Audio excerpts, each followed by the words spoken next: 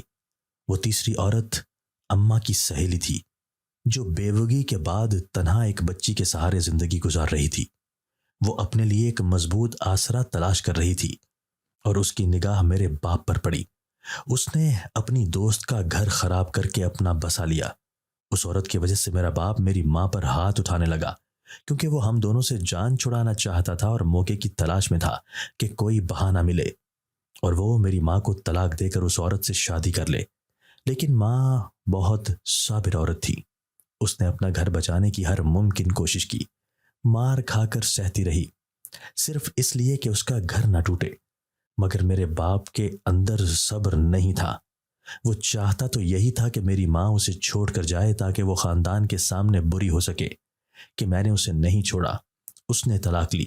مگر چونکہ میری ماں نے طلاق نہیں لی تو اس نے بد کرداری کا الزام لگا کر میری ماں کو طلاق دے دی اور ہم دونوں کو گھر سے نکال کر دوسری شادی کر لی۔ جانتی ہو کس سے؟ میں سانس روکے اس کی داستان سن رہی تھی۔ مجھے یہ الجھن ضرور ہو رہی تھی کہ آخر وہ یہ سب مجھے کیوں بتا رہا ہے۔ میں نے پوچھا کس سے کی؟ تمہارے باپ نے دوسری شادی؟ اس نے یہ کہہ کر میرے سر پر قیامت ہی توڑ دی کہ تمہاری ماں سے۔ وہ غصے سے میرے پاس آ کر بولا تمہاری ماں سے کی؟ اس نے دوسری شادی۔ تمہاری ماں ایک خود غرض عورت تھی۔ اپنی زندگی، اپنا مستقبل بنانے کو میری ماں کا بسا بسایا گھر اجاڑ دیا۔ وہ میری ماں کی دوست تھی، مگر ناگن بن کر میری ماں کی خوشیوں کو کھا گئی۔ یہ سن کر میرے قدموں تلے سے جان نکل گئی۔ میری ماں؟ وہ نفرت سے کہنے لگا تمہاری ماں کا جو دوسرا شوہر تھا وہ میرا باپ تھا۔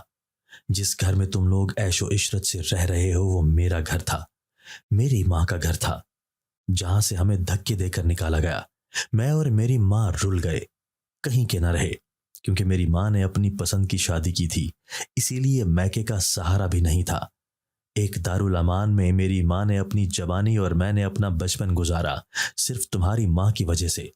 میں نے اسی وقت سوچ لیا تھا کہ بڑے ہو کر اپنے باپ کو نہیں چھوڑوں گا، اس سے اور اس عورت سے بدلہ ضرور لوں گا جس کی وجہ سے ہم بے گھر ہوئے۔ میں نے میٹرک کرنے کے بعد تو ایک فیکٹری میں نوکری کر لی۔ ماں اور میں ایک کمرے کے کرائے کے فلیٹ میں رہنے لگے۔ آہستہ آہستہ 1 سے 2 اور پھر 3 کمرے والے مکان میں آ گئے۔ میری محنت سے گھر کا چولہا جلنے لگا، لیکن سالوں گزر جانے کے باوجود میں اپنا بدلہ بھولا نہیں تھا۔ میں نے ماں سے چھپ کر اپنے باپ کا ایڈریس معلوم کیا۔ تمہاری ماں کے بارے میں پتہ چلا کہ اس نے جس بیٹی کا مستقبل بنانے کے لیے میرا کل برباد کر دیا تھا وہ اب بڑی ہو گئی تھی۔ بس میں نے تمہیں دیکھا اور تمہارے ذریعے تمہارے ماں باپ کو سبق سکھانے کا فیصلہ کیا۔ تمہیں اپنے دام میں الجھا کر اپنے پیار کے جال میں پھنسا لیا۔ میں تمہیں انتہا تک لانا چاہتا تھا کہ میرے کہنے میں آ کر تم ہر قدم اٹھا لو، اور تم نے اٹھا لیا۔ تم اپنے ماں باپ کی عزت روند کر میرے ساتھ بھاگ گئی۔ پھر میں نے تمہیں اس ویرانے میں لے جا کر جہاں تمہیں اغوا کرنے کا ڈرامہ کیا، تمہاری ویڈیو بنا کر تمہاری ماں کو بھیجی اور 50 لاکھ روپے کا مطالبہ کیا۔ مجھے پیسوں سے کوئی مطلب نہیں تھا، میں تو بس معاشی طور پر تمہارے ستیلے اور سگے باپ کو دھچکا دینا چاہتا تھا۔ ابھی تمہارے باپ کو بتا کر آ رہا ہوں کہ اس کے سیونگز کے پرائز بانڈ بھی میں نے کیش کرا لیے ہیں۔ یہ بھی بتا دیا کہ میں نے کیوں کیا یہ سب۔ بس ہارٹ اٹیک ہونے ہی والا تھا اس کو۔ اب تم اپنے گھر جا رہی ہو تو جا کر اس کو ڈاکٹر کے پاس لے جانا۔ بڑا صدمہ پہنچا ہے بیچارے کو۔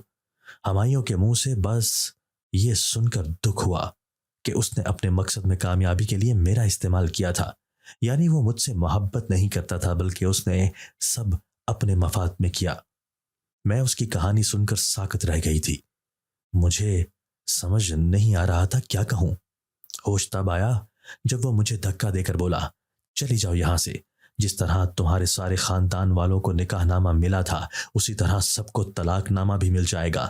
میں دنگ رہ گئی، میں چیخنے لگی تم میرے ساتھ ایسا نہیں کر سکتے۔ میری ماں کے کیے کا بدلہ تم نے مجھ سے کیوں لیا؟ میں نے تو تم سے سچا پیار کیا ہے، میں بیوی ہوں تمہاری، یہاں سے کہیں نہیں جاؤں گی۔ مگر اس نے میری ایک نہ سنی اور مجھے دھکا دے کر باہر نکال دیا۔ میں زوردار طریقے سے نیچے گری، ماتھے سے خون بہنے لگا۔ میں الٹی پلٹی اپنے گھر واپس آئی۔ وہاں میری ماں کو سوتیلے باپ نے گھر آ کر سب بتا دیا تھا۔ میری ماں میرا بہتا خون اور اجڑی حالت دیکھ کر تڑپ اٹھی۔ میں نے ماں کو پیچھے کیا اور کہا، سب آپ کی وجہ سے ہوا ہے۔ آپ نے کسی کا گھر خراب کیا تھا نا، اب آپ کی بیٹی کا گھر اجڑے گا اور سارے خاندان کو پتہ چلے گا۔